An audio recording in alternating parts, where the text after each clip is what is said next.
na visão agora do mesmo texto de João, capítulo 2, o milagre que acontece numa festa de casamento, na ótica de lições para um milagre.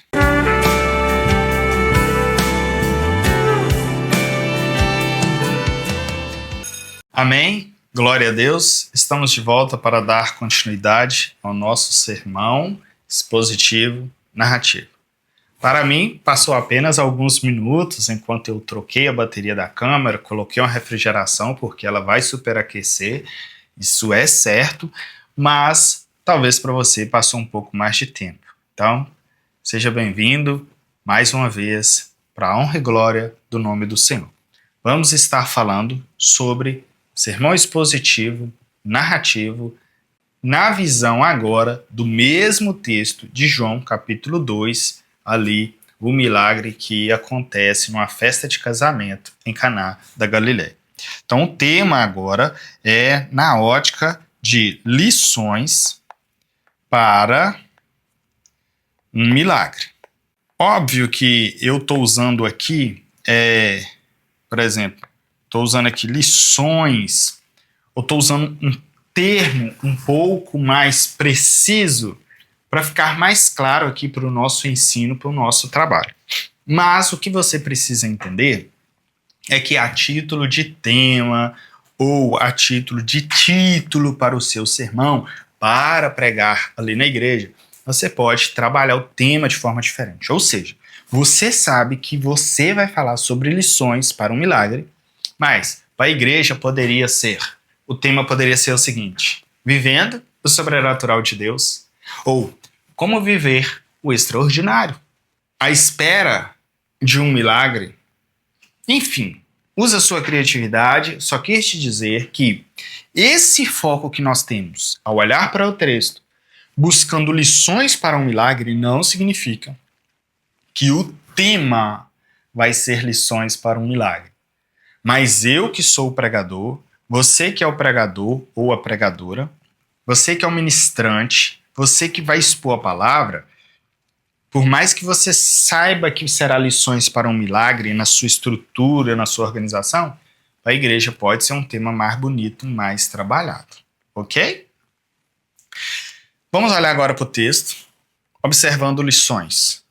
Coisa que já fizemos e que você fez aí em casa, eu espero. Então, 3 dias depois, houve um casamento em Caná da Galileia e estava ali a mãe de Jesus. Posso ser sincero? Por isso que a gente tem que ter cuidado e conhecer as Sagradas Escrituras como um todo. Vou te dar um alerta aqui. Alguns de vocês vão ficar escandalizados com o que eu vou te dizer. Você não pode só colocar o que você pensa no texto. Tente imaginar a mente de um católico agora. Eu vivi 22 anos no catolicismo. E um católico olharia para esse texto e diria: primeira lição que nós aprendemos, a mãe de Jesus tem que estar junto. Só que à luz da Bíblia, isso é bíblico? Não é. Isso até poderia ser aparente no texto, mas à luz da Bíblia, não existe essa verdade, não existe essa lição. Não existe, pode procurar em todas as Sagradas Escrituras. Agora, nós precisamos passar nossas divisões, por mais que aparentemente elas estejam no texto, com a Bíblia. Por isso que é importante você conhecer a Bíblia como um todo. Eu já bati demais nessa tecla. Mas vamos dar continuidade. Só te dei essa abertura para você entender que não é porque você encontrou uma lição aqui que ela está aprovada. Ela tem que ser aprovada no critério bíblico geral. Tá bom? E foi também convidado Jesus. Então lembra que a primeira lição para um milagre era convidar Jesus? Fernando, mas isso passa pelo crivo bíblico? Passa. Nós temos dezenas, centenas de exemplos que apoiam essa ideia, que demonstram isso. Inclusive, Jesus, quando manda os discípulos saírem, eu acho que a primeira comissão que teve, a primeira ou a segunda, ele fala: olha, se não vos receberem, sacode a poeira dos pés, limpa os pés. Tipo, vocês estão livres dessa responsabilidade, porque não receberam. A culpa não é de vocês. Vocês só iriam agir se recebessem. A bênção de vocês ficariam se recebessem. Então isso é claro, tá bom? Isso é fato que Jesus precisa ser convidado para ter um milagre. Então, primeira lição para um milagre é Jesus precisa ser convidado, ok? Jesus precisa ser convidado. Jesus precisa ser convidado, ok? Isso era o que nós tínhamos observado no texto, tá joia? Vamos lá de novo. E tendo acabado o vinho, a mãe de Jesus lhe disse. Bom, lembrando que um outro tópico que buscamos, que retiramos como lição é que a escassez ou a necessidade. Então vamos pegar uma lição. O milagre acontece onde existe a necessidade do milagre. Ficou até um pouco grande, mas eu achei ele até mais ou menos legal. Segunda lição, o milagre acontece onde necessita do milagre. Temos que trabalhar o nome não ficou legal, mas eu vou anotar ele, que é o que eu quero agora. Onde necessita do milagre. Onde é necessário. Ótimo. Já ficou melhor. O milagre acontece onde existe a necessidade. O que é isso? Se não tem necessidade, não há por que haver um milagre. Ok? Então aqui, gostei. Eu usaria. Talvez eu vou ter uma ideia melhor? Sim, mas pode ser que não. E se eu não tiver uma ideia melhor, eu vou usar dessa forma. O milagre existe, o milagre acontece onde existe necessidade.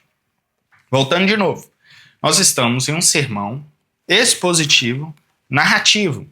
O que dá o conhecimento do que você está explicando é a narrativa. Então o que você vai fazer neste momento? Irmão, segunda lição que eu aprendo com este texto é: o milagre acontece onde existe a necessidade. Vejamos o verso de número 3. E tendo acabado o vinho. Irmãos, percebemos, à luz deste texto, que Jesus dá início ao processo de operar este milagre quando o vinho acabou. Em nenhum momento da história bíblica e nem deste texto, vemos Jesus operando um milagre aonde ainda não existiu a necessidade. Ou seja, Jesus, ele cura alguém, não que está bom, não que está são. Inclusive, o próprio Jesus nos diz que não são sãos que precisam de médicos. Ou seja, quem precisa do operar do milagre de cura é quem está doente. Quem precisa enxergar é quem não vê. Ou seja, percebeu que, por mais que a história do texto, você pode ilustrar com outros locais, você pode ser mais claro à luz da Bíblia, você também pode provar por meio de outros textos, por meio de outras passagens bíblicas, ok? Isso é legal, é válido e pode acontecer. Fica mais fácil de aplicar. Por quê? A narrativa não está dizendo que primeiro houve uma necessidade para que houvesse um milagre? Vamos lá, estamos continuando a expor o texto. Nessa festa de casamento, quando algo terrível aconteceu, algo que poderia arruinar toda a festa, visto a importância que tinha naqueles dias a presença do vinho na festa, e também visto o tempo de duração da festa. Hoje nós estamos acostumados, olha, estou contextualizando com os dias de hoje. Hoje nós estamos acostumados a ir em uma festa de casamento que dura 1 hora, 2 horas. Se acabar ali as bebidas, no nosso caso evangélico, o suco, o refrigerante, ou alguma outra coisa que tem ali, a comida, que normalmente é o que serve, se acabar, teremos, talvez, antecipado a festa, meia hora, terminado mais cedo, ou algumas pessoas não terão se alimentado tanto. Mas estamos, olha, eu voltando à explicação do texto, a história do texto, o contexto do texto. Mas naquele tempo, essa festa de casamento durava por muitos dias. E não estamos falando apenas de algumas horas com problemas. Estamos falando de dias com dificuldade pela ausência de vinho. E não estamos falando de pouco vinho, estamos falando de muito vinho. É uma necessidade muito grande. E nessa festa iria reinar muita insatisfação, muita tristeza, muita indignação. Talvez você fale, mas o que tem acabar algo? Deixa eu te perguntar. Porventura, você já planejou uma festa de aniversário em que você viu que todo mundo estava com fome e não tinha comida porque acabou antes que todos os convidados se alimentassem? É uma vergonha que transforma um momento tão grandioso, tão especial, em catastrófico. Você não vai querer isso. E certamente, os donos daquele casamento, os noivos que ali estavam contraindo matrimônio, não iriam querer passar por isso. Sem contar que naquela cultura envolvia uma ação muito grande entre os pais e toda a estrutura familiar. Sem contar que são regiões de pessoas que normalmente são povoados, pessoas que se conhecem. Não são pessoas que vivem longe e que não vão se ver. É algo que vai ficar circulando no meio deles toda hora, todo tempo. É algo terrível. Mas o que acontece é que logo que houve a escassez, Jesus foi notificado. Jesus teve ciência logo que começou a surgir a necessidade do milagre. E talvez nessa noite você já esteja neste tempo, nessa espera por um milagre. Isso significa que você está no tempo certo, porque Jesus atua exatamente quando você precisa. Ele não atua antes que você precisa. Talvez você pense, por que o Senhor não me supriu financeiramente desde muito tempo? Porque eu não nasci rico? Porque o Senhor não trabalhou na minha vida antes desse tempo agora? Mas Ele vai começar a trabalhar, te sustentar após você precisar. Então, o Senhor está te trazendo nessa noite um descanso.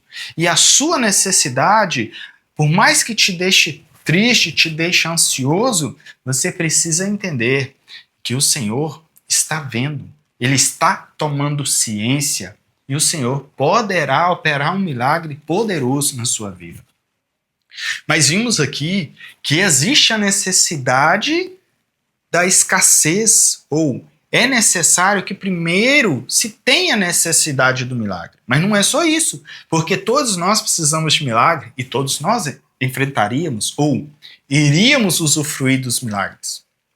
Mas o texto nos ensina mais lições sobre o milagre, que juntas vai nos ajudar a recebermos o nosso milagre. E uma outra lição que este texto nos apresenta é: devemos obedecer ao Senhor.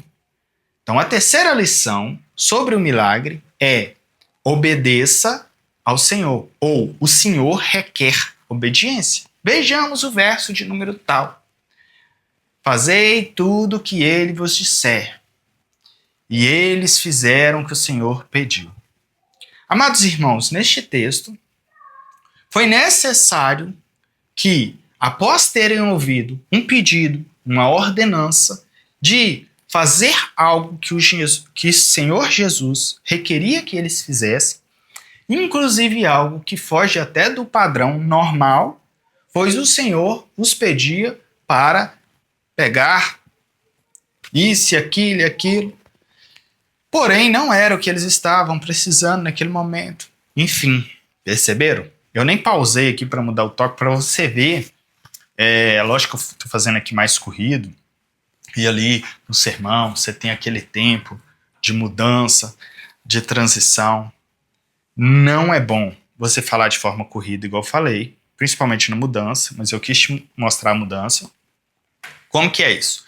O ideal é que você tenha alguns padrões. Por exemplo, digamos que eu falo assim, olha, primeira lição, Jesus precisa ser convidado. Já reparou que tem gente que faz a mudança de tópico assim?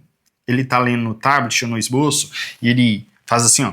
Primeira lição. Jesus precisa ser convidado. Aí ele vem, se levanta, ou se coloca um corpo na posição normal e prega, andando. Ok? Quando ele vai mudar de tópico de novo, ele volta. Segunda lição. O milagre acontece onde existe a necessidade. Isso é um padrão. Porque toda hora que eu chego e faço assim, as pessoas sabem que eu estou mudando de tópico. Ou seja, além de eu estar anunciando a mudança, eu estou sinalizando a mudança por meio de algum modo. Ok? Tem pessoas que falam assim, olha, sabe, eu aprendo lições com esse texto. Primeira lição. Olha, eu fiz um ato que eu só vou fazer uma vez. E na segunda lição eu vou repetir o ato, só que, claro, com o número 2. E lembrando que eu não tenho que falar que é primeiro, segundo. Eu posso só falar lições e falar uma das lições, outra lição. Tem mais uma lição que eu encontro no texto. Não tem problema. Você não é obrigado a falar 1, 2, 3, ficar numerando, não. Mas é legal também, principalmente no início, para você treinar. Então você pode fazer isso. Olha, criar um padrão. Olha, eu tô perto da TV. Toda hora que você for mudar, você pode ir pro fundo do púlpito. Primeira lição que eu aprendo com esse texto. Jesus precisa ser convidado. Aí você está com o microfone. Vamos simular. Você está com o microfone. Deixa eu pegar o microfone. Primeira lição. Jesus precisa ser convidado. E aí você está expondo. Ok? Aí por mais que você veio, leu no esboço, que eu estou aqui com o tablet, com o que você está vendo lá. Ok? Então estou aqui vendo o mesmo que você está vendo ali. Tá joia? Aí digamos que você precisa ler. Aí porque você deve ter pensado assim, mas como que eu vou lá para trás se eu tenho que ler meu esboço? Veja bem. Por isso que é um padrão. Por mais que você terminou de falar, você olhou aqui, ó. Eu vou só falar o que eu tô vendo. Não tô falando para a igreja, não, só para você. O milagre acontece onde existe necessidade, só para me lembrar. Aí eu volto. Segunda lição. O milagre acontece onde existe a necessidade. Vejamos o verso de número. Aí eu posso voltar aqui e ler. Porque aí eu vou precisar ler, correto? Não tem problema. Mas veja que eu criei um padrão. Terceira lição. Aí eu posso voltar e ler. Porque a igreja criou um padrão visual que, na hora que eu venho para cá, eu estou anunciando uma mudança. Isso ajuda. Não estou falando que você precisa fazer. Por favor, entenda meus ensinamentos. Eu não estou criando uma obrigação. Eu não estou dizendo que você é obrigado lá para trás. Não estou dizendo que você é obrigado a falar assim. Não é isso. Estou te ensinando princípios, meios que podem te ajudar, te auxiliar na exposição da mensagem. Tá joia? Agora eu vou te dizer algo muito importante sobre a introdução do sermão narrativo, do sermão expositivo narrativo. Então vamos lá. Presta muita atenção que aqui, quem está começando erra demais. Porque a primeira parte, primeiro você vai ler o texto. Fernando, é a primeira coisa que eu faço mesmo é ler o texto? Não. Tudo bem que você dá uma saudação ali, mas isso é algo tão inicial que é como se você falasse bom dia, boa noite, boa tarde. Só que você vai falar bom dia, boa noite, boa tarde. Você está na igreja, pelo amor de Deus. Você vai chegar e dizer, a paz do Senhor, irmãos, ou eu cumprimento a igreja com a paz do Senhor. Abramos nossas Bíblias, ou abram vossas Bíblias no Evangelho escrito por João, ou no Evangelho de Jesus, segundo escreveu João, ou em João, capítulo 2, verso 1. Enquanto você mandou eles abrirem o texto, você pode falar, você tem um tempinho. Você não tem um tempo que você está esperando eles abrirem?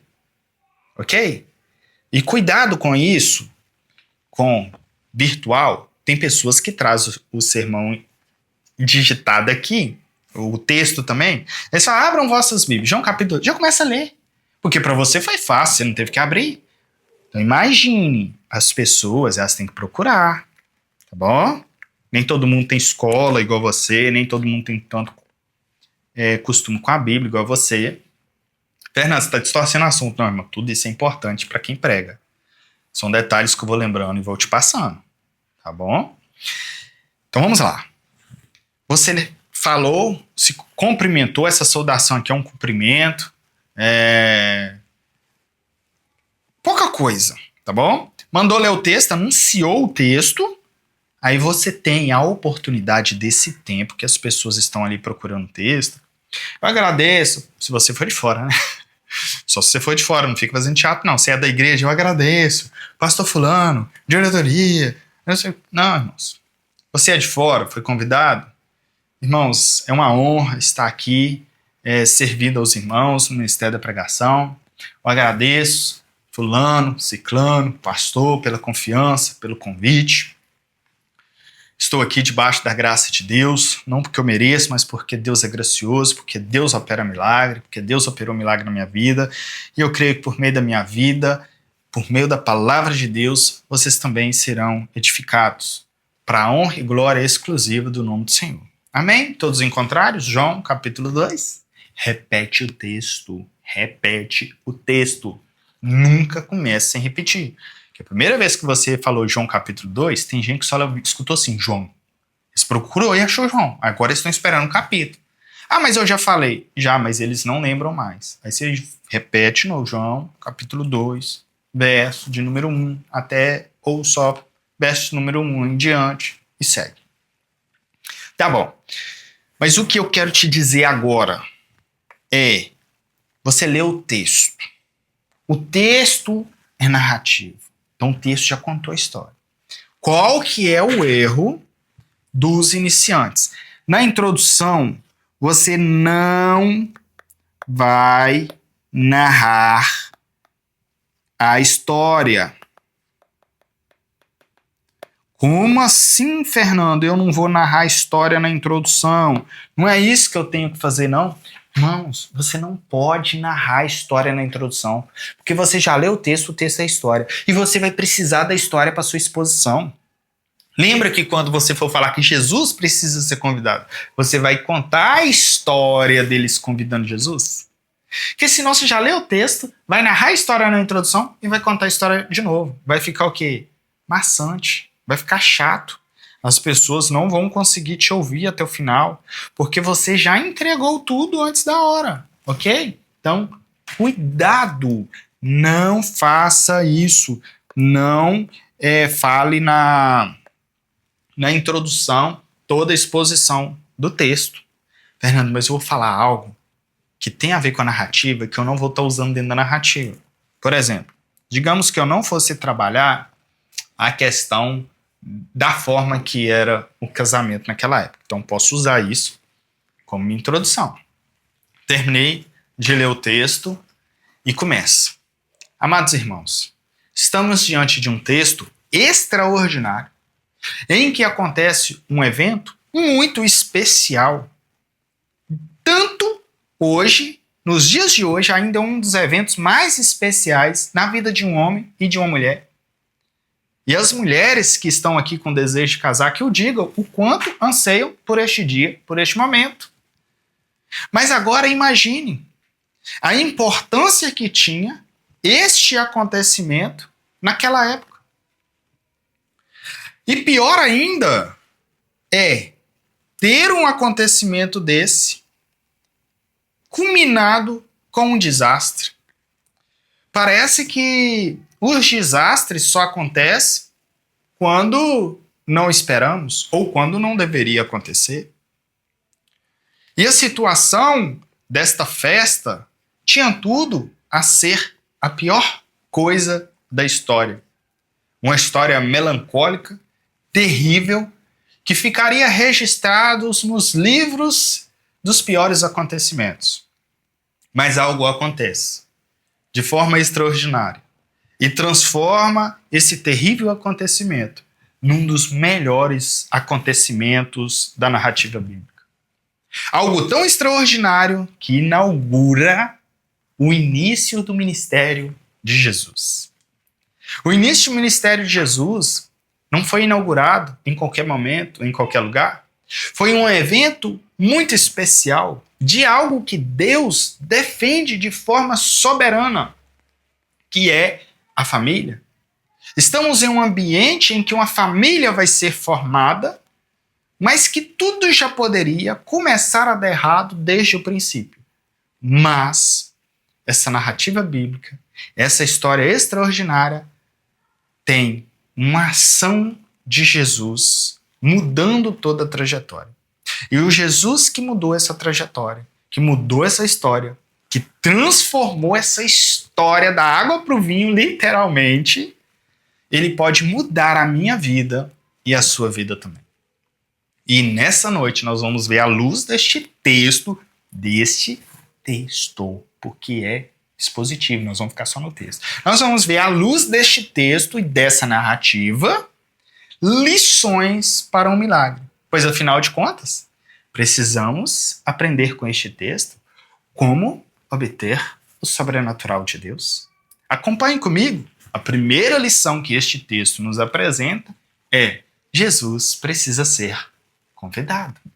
Vejamos o verso de número 2. E Jesus foi convidado para o casamento. Viram? Cheguei até o primeiro tópico. Agora eu posso respirar. Eu usei uma introdução dentro da própria história, não envolvendo questões que possivelmente eu não iria trabalhar. Fernando, eu montei meu sermão e eu iria falar essas coisas aí lá no nas minhas divisões. Então você não pode falar na introdução. Fernando, me dá uma ideia aí diferente, já que você falou de introdução, sem contar o contexto ali. Vamos falar uma outra possibilidade. Lembrando que a introdução precisa ser importante. Nós vamos falar ainda de introdução, mas eu já estou querendo aqui te sintonizar nesse ambiente de introdução. Introdução é preparar o ouvinte, apresentar o tema, apresentar uma direção. Então nós estamos falando de milagre, estamos falando de como ter esse milagre, ok? Vamos pensar aqui em algo? Vamos fazer uma introdução bem rapidinha aqui. Vamos começar com a pergunta. Quem aqui precisa ou quer um milagre de Deus nessa noite? Não sei vocês, mas eu estou sempre precisando do milagre de Deus. E na maioria das vezes, nos piores momentos, minha única esperança e a única solução é o milagre de Deus, porque só Deus pode intervir em alguns momentos, em algumas situações. E isso é o que acontece neste texto que acabamos de ler, onde somente Deus poderia mudar a história de uma forma tão extraordinária. E exatamente este texto vai nos ensinar hoje, eu e você, que querem e que precisam de um milagre, como ter este milagre. Então, se você, assim como eu, quer ter um milagre, aprendamos juntos, neste texto, quais lições aprendemos para que tenhamos um milagre. E certamente, se seguirmos essas lições, se essas lições moldarem nossa vida, mudarem o nosso modo de agir e de pensar e de buscar, certamente teremos mais chance ou estaremos mais perto do milagre. E o primeiro milagre, e a primeira lição que eu observo neste texto é que Jesus precisa ser convidado. Amados irmãos, muitas vezes, tem gente que já começa com a aplicação, mas tudo bem, vamos lá, como se fosse. Amados irmãos, muitas vezes, nós estamos à procura do milagre. Assim como eu estou à procura do milagre, pode ser que você já esteja à procura, talvez até há algum tempo. Mas a pergunta é: Jesus foi convidado? Jesus está sendo convidado? Porque é isso que o texto já chega nos apresentando de cara. Não tem como nem continuar a exposição desse texto se Jesus não for convidado. Essa é a primeira iniciativa, é a primeira decisão, é a mais importante. Porque nada mais do que eu vou dizer em toda esta mensagem, se Jesus não for convidado, não adianta. Cortei, tá bom? Agora vejamos que essa parte poderia ir lá para o final. Nem era meu propósito falar de conclusão, mas olha um dos detalhes da conclusão. A conclusão também vai ter a ver com a narrativa, tá bom? Irmãos, nessa noite nós aprendemos lições maravilhosas com este texto sobre como ter um milagre. E porém, nós observamos que a parte mais importante é Jesus ser convidado. Pois aprendemos também aqui sobre a obediência, sobre o tempo, mas sabemos que se Jesus não tivesse sido convidado, não adiantava a obediência. Não adiantaria chegar ao tempo certo. Sem Jesus, nada iria acontecer. A principal decisão para a sua vida, seja estando precisando de um milagre ou não, é Jesus ser convidado. E o mais importante é que quando eles precisavam de um milagre, Jesus já tinha sido convidado. Se eles esperassem precisar para convidar Jesus, não teriam nem a quem recorrer. E talvez tenhamos pessoas aqui nessa noite desviadas, ou pessoas que não têm servido a Deus, não têm estado com o Senhor, e não tem como nem buscar o milagre. Você nem tem comunicação com o teu Senhor. Ele nem está presente para te ouvir. E nessa noite eu te convido a você também, que ainda não convidou Jesus, para fazer este convite. Para que você também possa começar a ter acesso a usufruir dos milagres de Deus. Mas, por outro lado, eu posso estar falando aqui agora com irmãos que já são cristãos há anos. E você está precisando de algo na sua vida, na sua família. Talvez é um problema com o seu filho, com o seu cônjuge. Talvez é um problema de saúde que já persiste há anos. Nós aprendemos neste texto também que há um tempo certo. Você precisa continuar esperando, desde que Jesus já tenha sido convidado. E desde que você também esteja disposto a obedecer. Porque às vezes ele já decidiu operar um milagre, mas está te pedindo algo e você não está cedendo, não está realizando, não está fazendo. Conseguiram entender? Vamos ficar por aqui?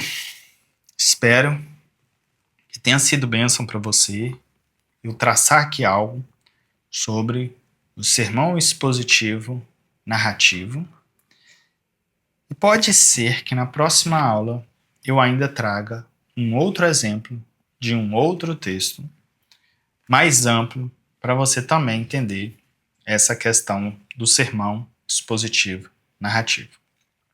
Te vejo na próxima aula, se Deus quiser. Pai, eu te agradeço pelo que aprendemos aqui, Senhor. Não só em termos de pregação, mas também fomos alimentados pela Tua palavra. De fato, nós aprendemos, ó Deus, que o Senhor precisa ser convidado. O Senhor precisa ser convidado para a nossa pregação. O Senhor precisa estar presente em tudo que façamos, mesmo antes da necessidade surgir. Meu Deus, e antes que nós tenhamos que subir no púlpito para pregar a Tua palavra, nós já clamamos pela Tua presença. Senhor, nós estamos dispostos a Te obedecer. Nos ajude, entra com providência, opera um milagre no nosso ministério da pregação. Pai, nós queremos Te servir. Pode dizer-nos, ó Deus, o que Tu queres que façamos e nos dê força também, ó Deus, para obedecer e fazer o melhor para o Senhor. Pai, eu Te agradeço por tudo, em nome de Jesus. Deus abençoe sua vida, Deus abençoe sua casa, seu ministério, seu chamado, e que nós continuemos aqui firmes, crescendo na graça e no conhecimento do Senhor, para a honra e glória do nome de Deus. Amém. Amém.